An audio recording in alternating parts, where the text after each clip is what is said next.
Jane. Nice to meet you. Hi, Debbie. It's nice to meet you too. I wanted to interview you to ask you about how you feel about being an artist in Portugal. So I've got a set of questions that I'd like to ask you and a bonus question at the end. Okay. So let me start. Here's the first question. What initially brought you to Portugal, and how did your move influence your creative direction? Well, I'm from the United States, correct? That's what we're talking about in America and Portugal. The reason I moved to Portugal was because of the political climate in the U.S. I could no longer come. And what's the second part of the question? I'm sorry. The second part of the question is, and how did that move influence your creative direction? So I think the way that it influenced my creative direction is particularly the architect here and living by the ocean. And so I feel like I've evolved to, but just barely touching on architect and fish. Like those are the two things that have really become apparent to me in what I want to be painting. Okay, thank you. Okay. Question 2. How has the cultural landscape of Portugal inspired or impacted your artistic style? I think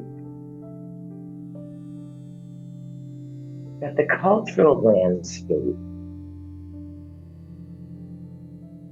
has influenced me by just my presence alone in this environment. So, like every day, because I just love all the architect and, like I said, the ocean. So every day I immerse myself for at least 2 hours in the Portuguese environment in the city that I live in. And because of that, I am constantly inspired by colors, the tiles that they have here, the bright colors of the buildings.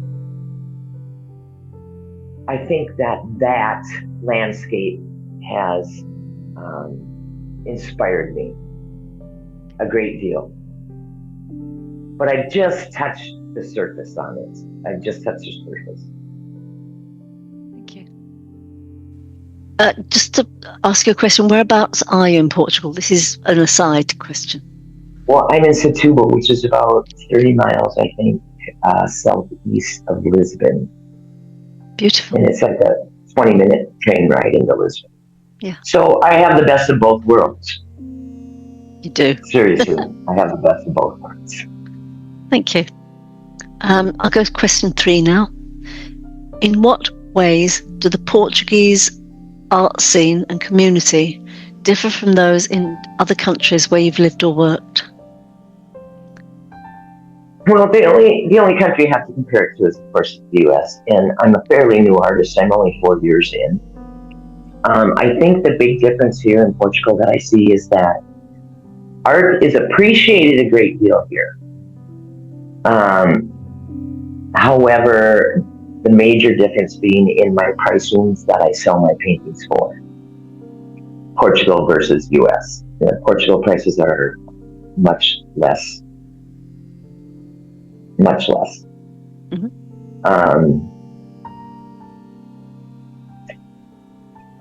But people love art here. I mean, it's everywhere. Whether it's just graffiti on the sides of the buildings or on the sides of the road, it's still art. And like coming from the U.S., that is illegal. And here it's not. So there are these beautiful, they're just beautiful graffiti artists here. Bansky's traveling tour or whatever it's called, that's in Lisbon right now. So I just think Portugal is very rich in art. And like all the interiors of the church, it's just beautiful. The forts, the castles, and it's so old, yet it's so well preserved. And coming from the U.S., everything is new. You know, I was just back there a month ago, and I went, "Oh, how boring!" I couldn't wait to get back there. So I think that would be my answer to your question. Thank you. Right, the fourth one really leads on from that. The question is, how does the natural environment of Portugal, such as its landscapes, light or weather, influence your work? I'm telling you, I have fallen in love. I'm going to say it again. I have fallen in love with the architecture here. That's great. And because I'm just skimming the surface, I've only done 2 paintings with the architecture. But the biggest influence to me has been the sardines, because sardines are such a big deal here. They're a really big deal here. So I've kind of gotten into painting sardines. And the other thing that I've gotten into is paint. There's a lot of bureaucracy here in Portugal, and especially coming as a foreigner and trying to get a visa and doing all that right. It can be very stressful. So I think that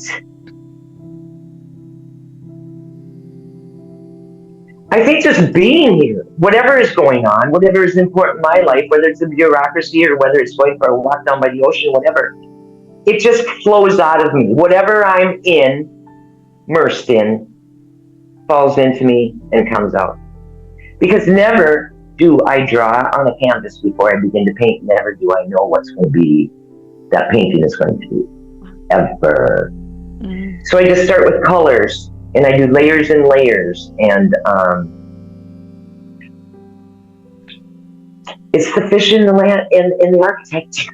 That's all I can say. Okay. And the colors of the flowers here and the horticulture here, amazing. So I've done a couple flower paintings, only 2, but it really depends what mood I'm in for that day and what's inspired me while I'm out on my daily walk looking for inspiration. Thank you. The fifth question also really leads on from the last one. Has Portuguese history, architecture or tradition played a role in the themes or subjects you explore in your art? Once again, we're going to go back there. Yeah. Because there's so much of it here, and it's all so beautiful. You know, I mean, you can spend, 2 days in one castle. It's just an enormous amount of inspiration through the architecture and the colors. Would you like to show a couple of pictures? Have you got any more? One of my small flower paintings is this, and I know that you've seen the one Ellie has. And then this painting behind me, this was inspired, this is called Firewalkers, and this was inspired by the fires here in Portugal this summer. And they were pretty bad. And they were asking for a lot of donations and stuff. And one day I just woke up and I started painting this. And then when I finished, it was like, oh, these are the firewalkers. These are the people that walk through those fires and make sure that we're all safe. So this will be going in my exhibition November 1st here. Okay, well, we'll put a link to that down below.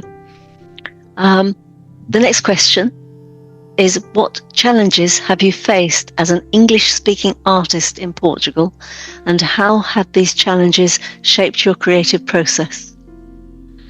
I'm struggling, sister. I'm struggling. I don't know Portuguese, and I tried learning some before I came, and the language is very difficult for me, and I always tell people if I could have learned a second language, I would have done it.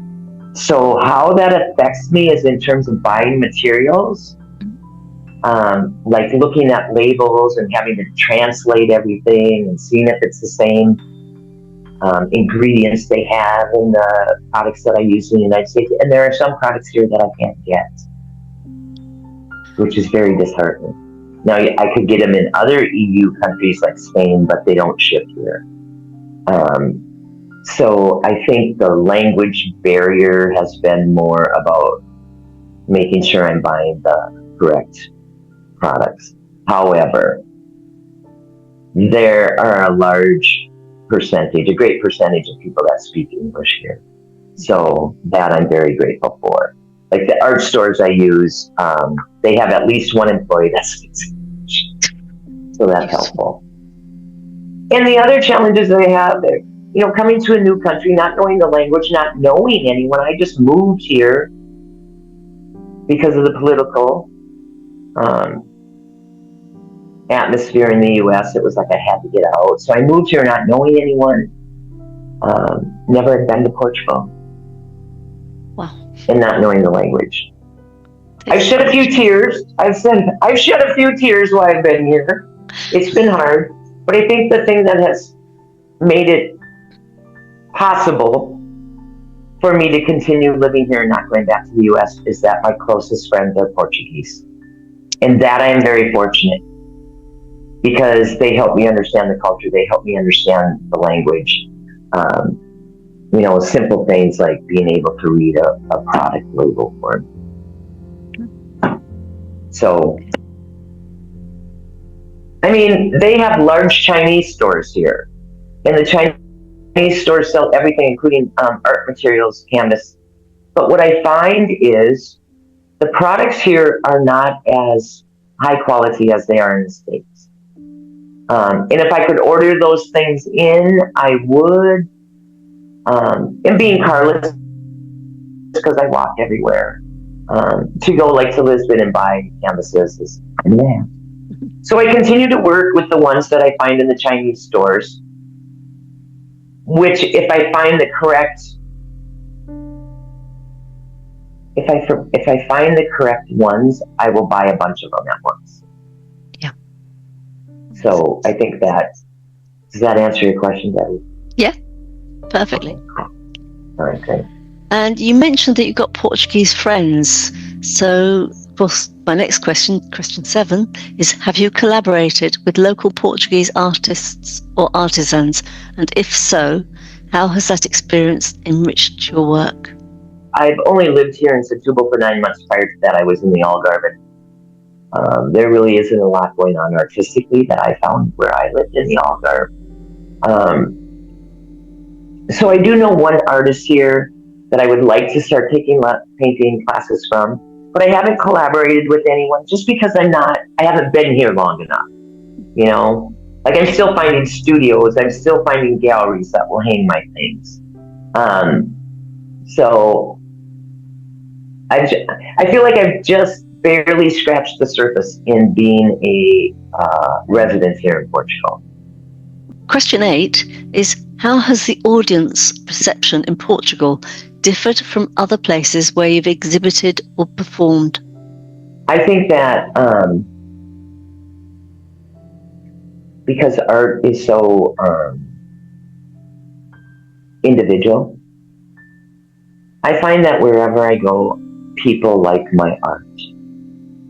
So I know a lot of young Portuguese and a lot of young Brazilians that would love to own a piece of art. But financially, it's really not possible for the working class, I think, to purchase art. So my pricing is lower here than it would be in the US. Next question is, has learning the Portuguese language, if you've learned it, or engaging with local culture influenced the way you express yourself artistically? No. Okay, that's fine. No, I'm sorry. I thought about that question over and over, and I'm like, no, it hasn't, other than what I've already said is the colors and the environment. The 10th question, before the bonus question, is, looking ahead, how do you see your work evolving as you continue to live and create in Portugal? My goal to my evolution would be that I get really, really good at painting structures and the architect and and not doing so much, reality-based art, but more. I'm an abstract painter, so being able to take those buildings and put them in an abstract form. And the other thing is, I really, really hope to conquer painting tropical fish in a fun and fancy manner, and also flowers. I would really like to be able to paint the plants here. So those are my three top goals: architect, the ocean animals, and the botany here. Because I find it all extremely interesting, extremely beautiful, and I wake up in the morning, I'm just happy to be here. It's just like, oh, I gotta get to the beach and check out the fish and check out the boats. And that's the other thing. The marinas here that have the local fishing boats in are extremely motivating for me and inspirational. I have my coffee every morning down at the marina just to watch the local fishermen, excuse me, the local fishermen go out, clean their boats, clean their nets. In my dream of my highest form of my artistic ability would be to really represent fishermen, their boats, their nets. I just love it all, Debbie. I love it all. Wonderful. Now to the secret bonus question. Yeah. Okay. What question would you like to ask the next artist who is answering this question? What would I want?